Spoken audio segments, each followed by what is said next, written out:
हाँ भाई, तो मेरे एसएससी वालों मित्रों, हम आपके लिए लेकर आ गए हैं एसएससी सीजीएल 2024 9 सितंबर 2024 शिफ्ट 3। अच्छा, इसमें मैं पहले ही डिस्क्लेमर दे दूं, टोटल क्वेश्चंस हमें जो पता चले हैं वो स्टूडेंट से वो है 15 के अराउंड, तो सारे क्वेश्चंस नहीं पता चल पाए हैं, इसलिए वेरी सॉरी। लेकिन फिर भी अगर आप हमें अप्रिशिएट करना चाहते हैं तो इस वीडियो को लाइक कर दें और चैनल को सब्सक्राइब कर दें, क्योंकि बारिश में जाके ये क्वेश्चंस कलेक्ट किए गए हैं। सो चालू करते हैं पहले क्वेश्चन के साथ। Who was the finance minister at the time of Akbar? तो अकबर के मंत्रिमंडल, जिनको हम नवरत्न बोलते हैं, उनमें फाइनेंस मिनिस्टर का पदभार किसके पास था? सबसे पहले है निर्मला सीतारमन, नंबर 2 है राजा मान सिंह, नंबर 3 है अब्दुल रहीम खान ए खाना, और नंबर 4 है राजा टोडरमल। अच्छा, इनमें से 3 जने तो जो हैं वो अकबर के नवरत्न में से थे, लेकिन श्रीमती निर्मला सीतारमन जी प्रधानमंत्री मोदी के नवरत्नों में से एक हैं।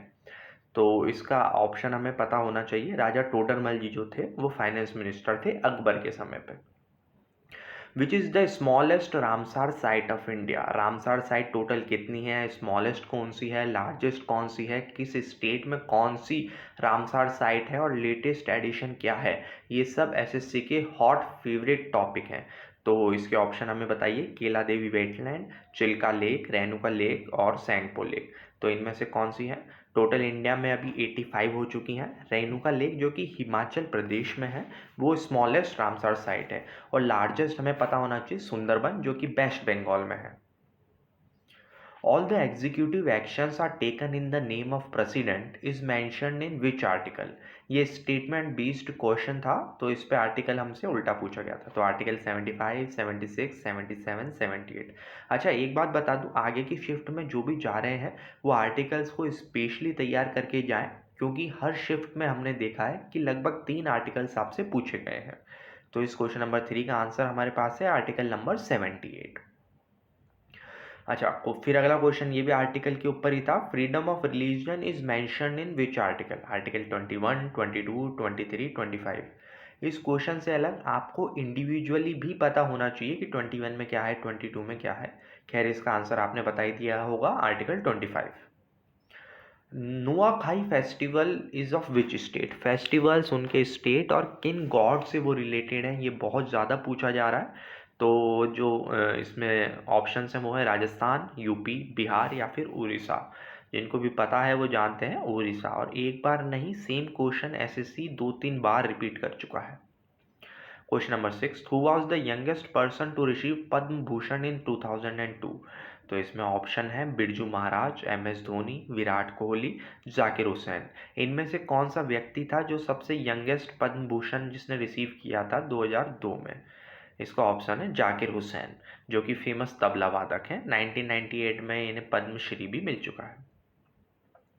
Structure of mitochondria. अच्छा, माइटोकॉन्ड्रिया का स्ट्रक्चर कैसा होता है, इसके लिए 4 ऑप्शंस हमें फिगर के रूप में दिए गए थे, उनमें से आपको चूज करना था। Who was the leader of Chittagong revolution? Chittagong revolution कब हुआ था? प्रेजेंट डे वो बांग्लादेश में है। तो उसके लीडर कौन कौन थे? हमारे ऑप्शन है शशिपदा बनर्जिया, दादा भाई नारोजी, जवाहरलाल नेहरू या फिर मास्टर झा, जिनको मास्टर सूर्या सेन भी कहा जाता है। अच्छा, इसके ऊपर एक बहुत फेमस पिक्चर भी बनी है जिसमें अभिषेक बच्चन और उनके अपोजिट दीपिका पादुकोण जी हैं। तो इंडियन रिपब्लिक आर्मी वो संघ अपने आप को कहा करता था 1930 में मास्टर सूर्या सेन। मास्टर क्यों? क्योंकि वो सही में मास्टर थे, और यंग लोगों को उन्होंने, अपने जो स्कूल के स्टूडेंट्स थे उनको अपने साथ जोड़ा, और उनके ग्रुप को कहा जाता था Indian Republican army. 9th question हमें पता नहीं चला। हाँ, 9th क्वेश्चन ब्यूटेरिक एसिड। तो बहुत सारे फॉर्मूले दिए हुए थे, उनमें ब्यूटेरिक एसिड का फॉर्मूला कौन सा है ये पता करना था। तो ऑप्शन है C4H8O2। अब ये जब आपको 10-15 सेकंड के अंदर वहाँ पे डिफरेंट डिफरेंट ऑप्शंस में से चूज करना हो तो एक क्वेश्चन वैसे ही बहुत टफ है। Asian hockey championship, Asian hockey championship की एग्जैक्ट लैंग्वेज क्या थी वो स्टूडेंट हमें नहीं बता पाए। 2011 का विनर पूछा था, या इंडिया ने आखिरी बार कब जीता था, इस तरीके का कुछ क्वेश्चन इंडियन हॉकी चैंपियनशिप पे था। Question 11, where was the first high court of India established? ये पिछले सबमिट का आ गया है, तो उसके लिए माफ़ कीजिएगा। हाँ, सैलरी ऑफ सुप्रीम कोर्ट जज is mentioned in which article?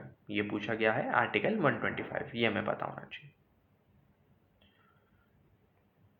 फिर आ जाइए आप 17 में, नहीं पता। हाँ, लू फ्लोज इन विच डायरेक्शन, ये शिफ्ट 2 में भी पूछा गया था। और ये वापस loo flows in which direction, west to east, ये पूछा गया था। लेकिन लू किसे कहते हैं, क्या डेफिनेशन होती है, वो इसमें पूछा गया था थर्ड शिफ्ट में, कि how do you define the loo. आ जाइए, हु इज़ द ये शील पदिकरण बुक के राइटर कौन है? तो इलांगो वादियाल जो है, साउथ के हैं, केरला के, फेमस हैं, उन्होंने ये बुक लिखी थी। पेनिनसुलर इंडिया के लैटिट्यूड लॉन्गिट्यूड का पूछा था, जैसे 8 डिग्री से लेकर 36 तक कुछ ये रहते हैं। सेकेंड शिफ्ट में भी किसी पर्टिकुलर रीजन ऑफ इंडिया के लैटिट्यूड लॉन्गिट्यूड पूछे गए थे। हाँ, उसके बाद पद्मश्री 2024 में जो लेटेस्ट जिन जिनको मिला है, उनमें से किसी एक पर्टिकुलर के बारे में पूछा गया था। एग्जैक्ट हमें लैंग्वेज स्टूडेंट नहीं बता पाए। फिर है 5th year plan. 5th year plan से शिफ्ट 1 में भी पूछा गया था, और 5 ईयर प्लान से शिफ्ट 3rd में भी पूछा गया है। तो आप 5 ईयर प्लान को स्पेशली तैयार करके आ जाए। Okay, thank you. चैनल को लाइक कर दें और सब्सक्राइब कर दें। Thank you very much.